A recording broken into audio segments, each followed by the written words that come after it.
un grande émotion. La grande émotion. Le Grand Bazar. Une grande émotion. Le Grand Bazar. Avec Vanille. Et un peu d'émotion, ça fait pas de mal dans le Grand Bazar avec Vanille qui accueille avec nous sur le plateau Johan Parmelin. Bonjour. Bonjour. Et merci d'être avec nous. On va parler de vin et des fameuses bouteilles bleues. La fameuse bouteille bleue, mais avant tout d'un jeune vigneron donc qui est à côté de moi et qui représente un peu la nouvelle vague, un nouveau souffle bien frais et une envie de faire bouger les choses avec un domaine lui qui n'a plus grand chose à prouver quand même. Le domaine de la Capitaine, c'est connu avec cette fameuse bouteille bleue, n'est-ce pas Johan? Ouais, alors tout d'abord merci de m'accueillir. Avec plaisir. Tous et j'ai jamais été aussi bien présenté, donc merci de me flatter, mais... Tu m'appelles pour les événements, etc. Je suis là. Non, il faut, je vais t'engager comme commercial à la maison. Non, écoute, je pense qu'on est plein de jeunes vignerons à pouvoir reprendre. Donc c'est toujours intéressant de voir le dynamisme qui se passe partout, et puis je pense qu'on a toujours à prouver, peu importe qu'on soit connu ou moins connu, je pense qu'il y a toujours cette marge d'amélioration qui est possible. Ouais. Alors justement, la fameuse bouteille bleue, c'est quand même une super force marketing, c'est une super idée marketing. Qui vient du papa. Qui vient du papa. Comment on en parle. Exactement. Alors en fait, pour la petite histoire, mon papa est parti bosser à l'étranger, donc il y a à peu près 30 ans en arrière. Puis il a toujours, par hasard à vrai dire, bossé dans des domaines bio. Et quand il est revenu en Suisse, il a décidé en fait de faire du bio aussi, lié aussi aux problèmes d'estomac qu'avait mon grand-père par rapport aux doses de traitement qu'on avait dans le passé, qui étaient pas tout à fait les mêmes que maintenant. Oui. Et puis en fait, le bio avait vraiment cette image un peu négative. C'était beaucoup d'amateurs qui en faisaient, donc les vins étaient pas toujours top. D'accord. Puis il s'est dit comment est-ce que je peux un peu moderniser le bio. Puis il s'est dit je vais faire des bouteilles bleues. Donc il est parti avec 500 exemplaires qui ont été super bien accueillis. Et du coup après il a passé toute la gamme en bouteille bleue. Maintenant, on a tous nos vins en bouteille bleue, sauf le rosé, parce qu'on garde encore la couleur du rosé visible. Le rosé, le bleu, ça va pas ensemble. Et à la déchetterie, quand on ramène la bouteille au container où il faut trier entre blanc, brun et vert, on met où? C'est le dilemme. Alors moi, je dis toujours, faut pas les jeter, elles sont si belles. Moi, j'ai beaucoup de dames qui mettent des fleurs dedans, qui les réutilisent pour faire des carafes d'eau. Exactement. J'ai beaucoup de restaurants qui le font aussi. Mais oui, c'est vrai que comme carafe. Mais quand on en boit beaucoup, ça commence à faire beaucoup de... alors faut faire beaucoup de carafes d'eau. Ouais, faut aimer l'eau après. Beaucoup de vases. Alors pour revenir à cette jeune génération, ton papa a déjà été très moderne justement en changeant la couleur de bouteille. Toi, qu'est-ce que t'amènes de nouveau? Qu'est-ce que les jeunes vignerons de ta génération ils doivent faire pour faire bouger un peu la situation qui est complexe chez les vignerons? Alors je pense qu'il faut... il y a beaucoup de vins qui sont très bons partout. Vraiment la qualité des vins suisses. On retrouve des très bons vins dans n'importe quelle région de Suisse, que ce soit des jeunes vignerons ou des vignerons plus expérimentés. Je pense maintenant c'est surtout de communiquer sur les vins suisses. La Suisse n'est pas réputée pour ses vins à l'international. Je pense qu'on peut être très fier des produits qu'on fait. Et puis après, c'est toujours via des émissions comme aujourd'hui, les réseaux sociaux aussi qui sont un gros tremplin. Je vois qu'il y a beaucoup de monde maintenant qui se développe à ce niveau-là, et c'est surtout d'en parler, puis de faire comprendre aux gens, de les accueillir chez nous, et puis de leur faire comprendre qu'on fait des très bons vins en Suisse. Alors qu'est-ce que tu nous as amené ici là? On voit, je crois que j'ai déjà goûté ce vin. Alors tu l'as déjà goûté, c'est un des vins les plus, c'est vraiment notre emblème au domaine, c'est du Johanniter, qui est très peu connu en Suisse. À vrai dire, on doit être quelques vignerons à en faire. Il a plein de choses intéressantes, ce cépage. Alors, si je parle au niveau dégustation, on a cépage aromatique, mais plutôt sur des notes florales, contrairement au côté fruité qu'on retrouve assez souvent. Donc, c'est un peu plus délicat, un peu plus sur la subtilité. Donc, c'est un vin qui va vraiment avec tout, avec autant l'apéritif que des plats asiatiques, des poissons ou autres. Et puis c'est aussi un cépage résistant, le Johanniter, donc c'est-à-dire qu'il est résistant aux maladies, ce qui est très intéressant pour nous parce que comme avec cette étiquette qui est spécialement faite pour les 30 ans bio, nous on a vraiment ce côté maladie et puis pas forcément les interventions chimiques qui sont possibles. Donc d'avoir des cépages qui sont déjà résistants eux-mêmes, c'est super intéressant. Ouais.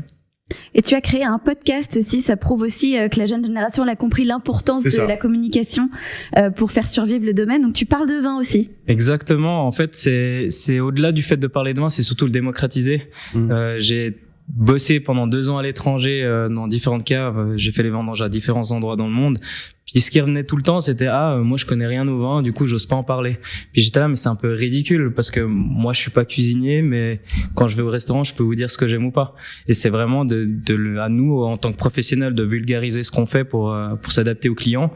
Et ce but du podcast, c'est vraiment de dire à tout le monde, sentez-vous libre d'en parler. Vraiment, le vin est fait pour tout le monde, autant pour les professionnels que pour les amateurs. Et puis, sentez-vous libre vraiment d'en parler. Ouais. Vous êtes concurrents alors, en fait, puisque vous faites des Et podcasts sur le vin. on se déteste, du coup. Ouais, j'ai beaucoup hésité avant de venir. Ce qui fait que votre métier change finalement. Vous devez travailler sur le marketing aussi, hein, évidemment, sur la commercialisation. C'est un vrai travail de terrain aussi finalement, mais un autre terrain celui-ci. Hein. Alors c'est ce qui est compliqué, mais c'est aussi de l'autre côté la grande chance qu'on a dans notre métier, c'est qu'on touche à tout. On a un métier de la terre premièrement, faut pas l'oublier. Donc on travaille d'un seul nu pour faire pousser de la vigne, qui fait un fruit, qui est le raisin. Et après on a tous les procédés en cave, tout ce qui est plus technique, je dirais. Et puis après, il y a le fait de faire une étiquette. Nous, on a des bouteilles sérigraphiées, donc on fait aussi des designs un peu particuliers. Puis après, on a parlé de la bouteille bleue. C'est aussi du marketing, entre guillemets. Bien sûr, ouais. Et puis après, c'est de la communication, comme j'ai dit avant. Donc, c'est un métier qui est très, très varié. On a le contact avec les gens. On est autant dehors que dedans. On a aussi de l'administratif, parce qu'il y a plein de choses qui régissent le monde du vin. Bien sûr. Donc, au niveau légal et autres. Et il y a quelque chose qui est pas courant ici en Suisse dans les vignobles, sur les terres, enfin chez les vignerons, c'est que vous avez une équipe de com. Et il y a beaucoup de vignerons qui doivent gérer ça tout seuls, et c'est un vrai métier aussi. Et vous avez eu cette idée. Ça se fait déjà dans certains grands domaines, et notamment à l'étranger, on le voit. Mais ici, c'est pas courant. Alors exactement, nous on a commencé déjà parce qu'on a une grosse partie événementielle au domaine. Alors notre activité principale est de faire du vin, puis on a pris le pari il y a une vingtaine d'années en arrière, au lieu d'aller vers les gens et de leur dire on fait du bon vin, de les accueillir chez nous et puis justement pouvoir leur expliquer ce qu'on fait au jour le jour. On va beaucoup plus toucher le client et puis le vin sera plus appréciable une fois qu'on a l'histoire qui va autour. Donc pour avoir fait ça, nous on a voulu communiquer aussi pour faire venir les gens chez nous. On l'a fait au début avec nos 2 responsables événementiels qui sont vraiment super bons là-dedans. Puis on a passé un cran au-dessus là depuis à peu près 6 mois où on a justement une entreprise qui nous accompagne là-dessus et puis qui va beaucoup plus être professionnelle dans la méthode de communication, parce que comme j'ai dit, c'est super de faire des très bons vins, ce qu'on est beaucoup capable en Suisse, mais après faut le faire savoir. Donc c'est vraiment un gros travail. Ouais. Et s'approcher des gens. C'est joli ce que vous avez dit. Il faut aller chercher les gens les inviter à venir finalement découvrir les choses sur place, ce qui change tout fondamentalement. Et c'est vrai que votre domaine en plus est plus qu'agréable. On y passe de très très bons moments. Mike Perez. Ouais, puis on est dans une région qui effectivement se prête plutôt on a envie de la montrer, hein. Bah oui. De se cacher quand on est dans le coin. Donc il y a des atouts à faire valoir en l'occurrence. Exactement. Je pense que rien qu'on est assis, même un jour un peu nuageux, on a la nature qui nous gâte beaucoup en Suisse. On a le lac, les montagnes. Puis moi, j'ai toujours, la Suisse est juste incroyable, peu importe où on est, qu'on parte de Genève jusqu'à Zurich. Moi, j'ai vécu à différents endroits en Suisse. On a vraiment beaucoup de chance. Puis après, c'est vraiment une carte de visite pour faire déguster nos vins. Donc, faut vraiment l'utiliser au plein potentiel.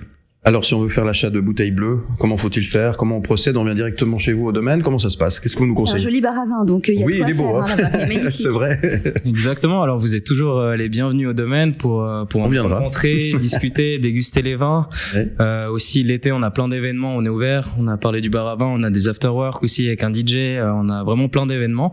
Puis sinon, si vous habitez un peu plus loin, que c'est pas toujours facile de se déplacer, on a notre boutique en ligne. Donc, sur lacapitaine.ch, tout bêtement. Tout simplement. Sur les réseaux aussi, vous pouvez nous demander, on est vraiment disponible et puis ouvert à toute commande venant de... Par courrier, dans la rue, au téléphone, quand vous Exactement. Merci beaucoup, Johan Parmelin, d'être venu nous parler si bien de cette bouteille bleue, du domaine de la Capitaine, de votre vin, de votre savoir-faire, votre travail. Merci beaucoup. Qu'est-ce qu'on peut vous souhaiter pour cette fin d'année? Écoutez, toujours plein de bonnes choses. On a les vins qui arrivent en fin de fermentation. 2025 était un super millésime. Ouais. Belle année. Donc, si je peux donner un petit conseil, c'est rester patient. Il y a des très grands vins qui vont sortir. Et puis après, faut juste venir à la cave déguster tous ces vins. Mais on viendra, je dis, on va venir, y a pas de souci. Merci beaucoup. À une prochaine, merci beaucoup. Restez avec nous, on revient dans un instant avec le Grand Bazar. Le Grand Bazar.